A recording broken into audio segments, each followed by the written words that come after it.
Hello everyone, welcome to another revision class.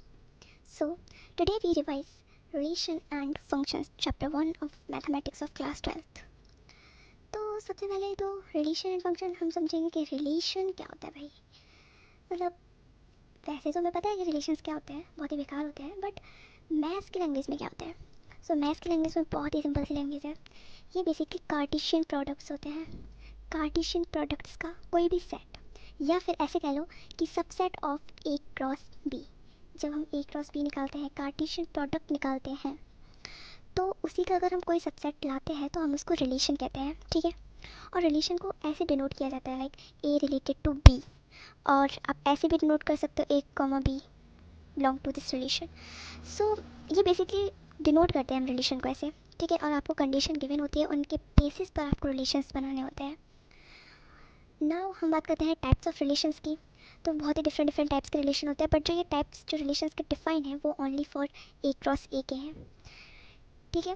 तो empty relation जब कोई रिलेशन ही ना हो, ए क्रॉस ए का कोई रिलेशन ही ना हो, ठीक है, तो वो हमारा इम्पटी रिलेशन होगा. और यूनिवर्सल रिलेशन की पूरा कार्टेशियन प्रोडक्ट जो है ए क्रॉस ए का, वो पूरा ही हमने रिलेशन बना दिया है. ठीक है. रिलेशन में वो सारे कार्टेशियन प्रोडक्ट्स आ गए. फिर उसके बाद रिफ्लेक्सिव रिलेशन होता है जब ए कॉमा ए, मतलब जो एलिमेंट्स हैं रिलेशन के, जितने भी एलिमेंट्स हैं ए के, ए में सपोज बहुत सारे एलिमेंट्स हैं like A comma B comma C, ये जो एलिमेंट्स हैं वो अगर खुद से रिलेटेड है सारे elements of A, then that relation will call reflexive relation. Okay. उसके बाद हम बात करते हैं सिमेट्रिक रिलेशन की. तो सपोज कि A one comma A two belong करते हैं रिलेशन से बिलोंग करते हैं. ठीक है. तो इनका जो उल्टा है, यानी कि ए टू कॉमा ए वन भी रिलेशन से बिलोंग करना चाहिए. अगर ये कंडीशन सेटिस्फाई होगी तो वो रिलेशन सिमेट्रिक रिलेशन कहलाएगा. ठीक है. उसके बाद ट्रांजिटिव रिलेशन क्या है, मतलब ट्रांजिटिव रिलेशन हम किसे कहेंगे. ट्रांजिटिव रिलेशन हम दो टाइप से कहेंगे. ठीक है. और इन दोनों टाइप को बहुत ध्यान से समझने की ज़रूरत है, because it is the main confusion of this chapter. ठीक है. तो सबसे पहले समझो, अगर A one comma E two relation में है और A two comma E three भी है रिलेशन में, आई एम टेलिंग यू कि अगर A one comma E to है रिलेशन में और A two comma E three भी है रिलेशन में, तो ये कंपलसरी हो जाता है कि A one comma E three भी रिलेशन में होना चाहिए, तभी वो ट्रांजिटिव होगा. और A one A two A three सारे ए से बिलोंग कर रहे हैं. ठीक है.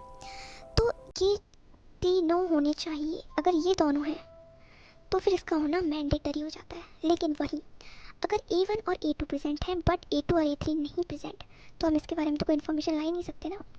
तो फिर हमें उससे फिर ज़्यादा मतलब नहीं है. अगर ए टू ए थ्री नहीं प्रेजेंट है तो हम उसको ट्रांजिटिव डिक्लेयर कर देंगे, बोल देंगे कि ट्रांजिटिव है, क्योंकि हमें आगे चेक करने की ज़रूरत ही नहीं है. और जब वो गलत प्रूफ हो ही नहीं रहा है तो मतलब वो सही है. ठीक है. तो हम आगे चेक नहीं करेंगे. You don't need to check further. वो रिलेशन ट्रांजिटिव कहलाएगा. ठीक है. उसके बाद ये सो यहाँ पर आर ये कहने का मतलब है कि आर तब भी ट्रांजिटिव होगा अगर A one comma E two जो है वो आर में है, लेकिन A two comma A three R में नहीं है, तब भी आर को हम ट्रांजिटिव कहेंगे, क्योंकि हमें आगे पता चेक करने की कोई ज़रूरत नहीं है. अगर ज़रूरत नहीं है तो गलत प्रूफ नहीं हुआ, और गलत प्रूफ नहीं हुआ मतलब वो सही है. उसके बाद एक नोट पॉइंट कि जब भी आपको चेक करना हो कि ये रिलेशन रिफ्लेक्सिव है या नहीं, सिमेट्रिक है या नहीं, या ट्रांजिटिव है या नहीं, तो वहाँ नहीं सबसे पहले चेक करें. जैसे ही नहीं पकड़ में आ जाए कि अच्छा ये नहीं है, आपको कोई कंडीशन मिल गई, कोई एक एक मतलब बोलते हैं ना कि अगर एक शक भी हो गया ना, आपको एक कंडीशन भी मिल गई, तो वहीं पे वो रिलेशन नहीं है, आप वहाँ नॉट लगा दें बिना गए. ठीक है. तो वैसे if at any point you realise that it is not satisfied condition, that means it will not that relation, वो रिलेशन नहीं होगा. अगर वो कोई भी कंडीशन को एक छोटे से पॉइंट पर भी सेटिस्फाई नहीं कर रहा है तो वो रिलेशन नहीं होगा. और अगर आपको रिलेशन प्रूव करना है कि रिलेशन है और आप मैथमेटिकली उसे अच्छे से प्रूव कर पा रहे हैं, तो आपको उसे फर्दर चेक करने की ज़रूरत नहीं है, फिर वो रिलेशन होगा. ठीक है. जब आप क्वेश्चन सॉल्व करोगे तो ये पॉइंट समझ आ जाएंगे. उसके बाद हम एक और टाइप के रिलेशन पर बात करते हैं जिसके मोस्टली आपको क्वेश्चंस नहीं मिलेंगे. वो है आइडेंटिटी रिलेशन. इसमें क्या होता है कि if each and every element of A is related to itself only, यानी कि उसमें कोई और एलिमेंट नहीं होना चाहिए. एलिमेंट सिर्फ खुद से ही रिलेटेड होना चाहिए, किसी दूसरे एलिमेंट से रिलेटेड नहीं होना चाहिए, वो आइडेंटिटी रिलेशन होगा. जिसकी ये वाला A, B, B, C, C। ये रिलेशन आपका हो जाएगा आइडेंटिटी रिलेशन। जैसे कि आइडेंटिटी रिलेशन को आप रिफ्लेक्सिव बोल सकते हो, बट रिफ्लेक्सिव रिलेशन को आइडेंटिटी नहीं बोल सकते, क्योंकि इसमें तो ये भी हो सकता है। ओके, उसके बाद so now we will understand about equivalence relations. So equivalence relation वो रिलेशन होते हैं जो कि रिफ्लेक्सिव भी होते हैं, सिमेट्रिक भी होते हैं और ट्रांजिटिव भी होते हैं, जो कि तीनों को अपने पास रखते हैं, उन्हें हम कहेंगे इक्विवेलेंस रिलेशन। ओके, अब इक्विवेलेंस क्लास जो कि थोड़ा कंफ्यूजिंग लगता है बट है बहुत ईजी। ठीक है, एक बार इस चीज़ को पढ़ो। देखो, सबसे पहले आपको रिलेशन देखना है, उसमें आपको जितने भी एलिमेंट्स ए से रिलेटेड हैं, हम इक्विवेलेंस क्लास ऑफ ए बात कर रहे हैं, ठीक है, तो जितने भी एलिमेंट ए से रिलेटेड हैं वो सारे एलिमेंट्स का सेट ए की इक्विवेलेंस क्लास में आएगा। और हम इक्विवेलेंस क्लास को ये भी बोल सकते हैं, it is a set of all elements related to A in relations. Okay, जैसे कि ये है रिलेशन, ठीक है, ए जो है वो रिलेटेड है सी से, ए जो है वो डी से रिलेटेड है, ए एफ से रिलेटेड है, तो इनकी हमने इक्विवेलेंस क्लास बना दी। ए की इक्विवेलेंस क्लास में आएंगे सी, डी और F. Okay, it is very easy topic. Now we will discuss about inverse of a relation which is not in your syllabus but still. देखो, a कॉमा बी, जब a जो है b से related है तो वो relation हो गया, ठीक है। फिर हमने इसी चीज़ को उल्टा कर दिया, हमने यहाँ पे क्या किया, बेसिकली डोमेन और रेंज था, ठीक है। अब रेंज को डोमेन बना दिया और डोमेन को रेंज बना दिया, तो ये हो गया इन्वर्स। तो ये बी को में उल्टा हो गया और इसको हमने बोल दिया इन्वर्स, ठीक है। उसके बाद यही है कि रेंज ऑफ आर जो होता है वो डोमेन बन जाता है और जो डोमेन होता है वो रेंज बन जाता है। उसके बाद हम बात करते हैं रिप्रेजेंटेशन ऑफ रिलेशंस की, रिलेशंस को किन किन फॉर्म में रिप्रेजेंट किया जाता है। सबसे पहले हम बात करते हैं रोस्टर फॉर्म की, जो कि बहुत इजी और सिंपल फॉर्म है। इसमें पूरा रिलेशन लिखा जाता है और बताया जाता है कौन सा एलिमेंट किस एलिमेंट के साथ रिलेटेड है। उसके बाद हम बात करते हैं सेट बिल्डर फॉर्म, जिसमें आपको कंडीशन बताई जाती है। उसके बाद arrow diagram, it is very easy कि एरो से आपको बताया जाता है कि कौन सा किससे रिलेटेड है। उसके बाद domain, set of all first entities in order pair, यानी कि सपोज ये आपका ए और ये है बी, तो इसको डोमेन बोलेंगे और इसको रेंज बोलेंगे। को डोमेन, डोमेन तो और रेंज, ठीक है। डोमेन यानी कि आपके पास और एक रिलेशन है, सपोज ए कॉमा सी, बी कॉमा डी, ठीक है, ये रिलेशन है, तो जो ए और बी है वो आपके डोमेन कहलाएंगे, सी और डी जो है वो आपके रेंज कहलाएंगे, ठीक है। को डोमेन में जो बी के और भी एलिमेंट्स हैं जो कि शायद रिलेटेड नहीं है, जो ऐसे खाली पड़े हुए, वो सारे एलिमेंट्स आपके को डोमेन में आएंगे, जितने रिलेटेड हैं और जितने नहीं रिलेटेड वो सब, ठीक है। उसके बाद ये कुछ इंपॉर्टेंट फॉर्मूलाज है। Number of elements in A, suppose P, और number of elements in B, Q, ठीक है। तो फिर जो नंबर ऑफ रिलेशंस होंगे फ्रॉम ए टू बी वो होगा 2pq। सपोज ये 2 है और ये 3 है, तो number of relations from A to B will be 6, ठीक है, क्योंकि ये 2 इंटू 3 हो गया ना, तो 2 to the power 6 मल्टीप्लाई करना होता है, ठीक है। उसके बाद number of non empty relations, एक रिलेशन तो बाई 5 ही होता है, तो इसको हटाना है, नॉन एम्प्टी रिलेशन हमें बनाना है, तो -1 करेंगे। ओके, फिर हम नंबर ऑफ रिलेशन डिफाइंड होने, ये बेसिकली सेम ही केस है, ठीक है। ए में सपोज पी है तो ये हो जाएगा 2p into P which is 2p का स्क्वायर। ओके, उसके बाद ये कुछ इंपॉर्टेंट फॉर्मूलाज है, इन्हें आप सब्जेक्टिव क्वेश्चंस में यूज़ नहीं कर सकते, बट ऑब्जेक्टिव क्वेश्चंस में यूज़ ज़रूर करना, क्योंकि ऑब्जेक्टिव में आता है, सब्जेक्टिव में इतना आता भी नहीं है।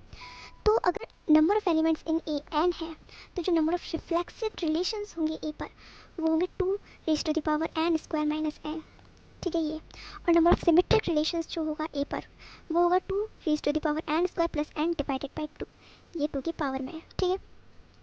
तो मैंने तो ऐसे याद किया था कि रिफ्लेक्सिव पहले आता है तो रिफ्लेक्सिव छोटा है तो उधर माइनस होगा, सिमेट्रिक उसके बाद में आता है तो ये प्लस होगा, ऐसे। तो आप भी ऐसे याद कर सकते हो, ट्रिक्स बनाओ, फॉर्मूलाज याद करो, ठीक है।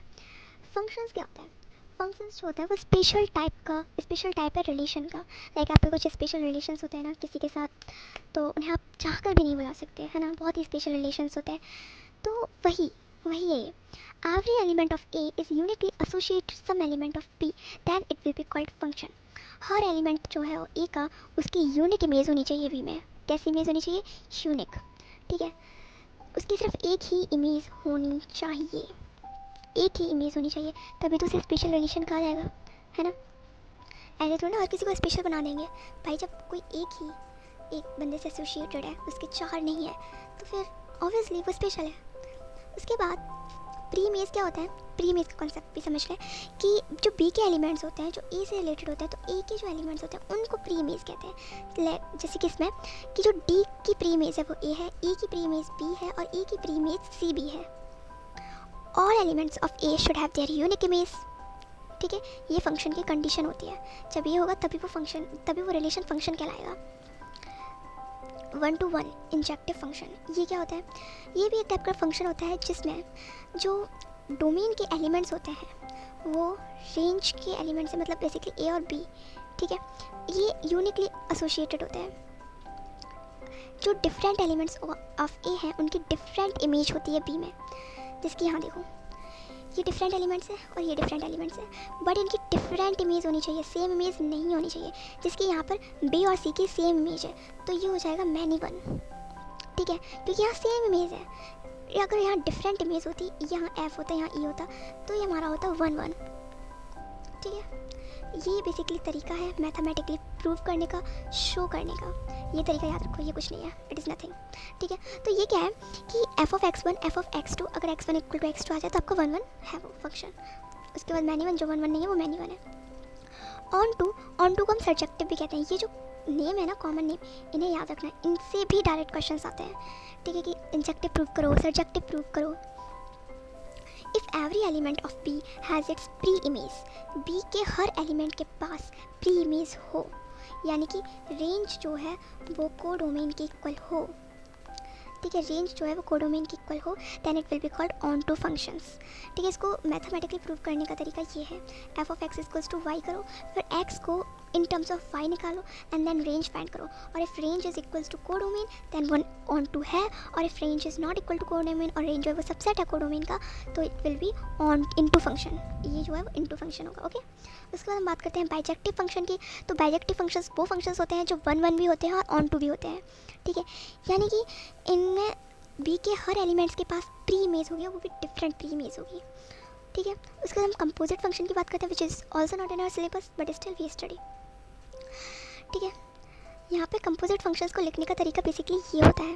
देखो, f(x) एक हमारे पास फंक्शन है 1+x², g(x) एक हमारे पास फंक्शन है x+1 का होल स्क्वायर। तो अगर मुझे g(f(x) चाहिए, मतलब ये जो है x को रिप्लेस किया है, f(x) ने x को बदल दिया, f(x) आ गया, तो वहाँ पे ये ऐसे यहाँ दर भी रिप्लेस होगा। x की जगह आपको f(x) रखना है, और f(x) आपने यहाँ रख दिया 1+x², और ये हमारे पास बन गया 2+x² का होल स्क्वायर। यहाँ पे ये होल स्क्वायर पहले से लगा था ना, होल स्क्वायर, और g(f(x) बन गया। ठीक है, तो ये हमारे पास कंपोजिट फंक्शन बन गया। सो हमारा रिवीजन होता है complete. Hope you liked it. Let me know in comment sections how do you feel after revising this chapter from me.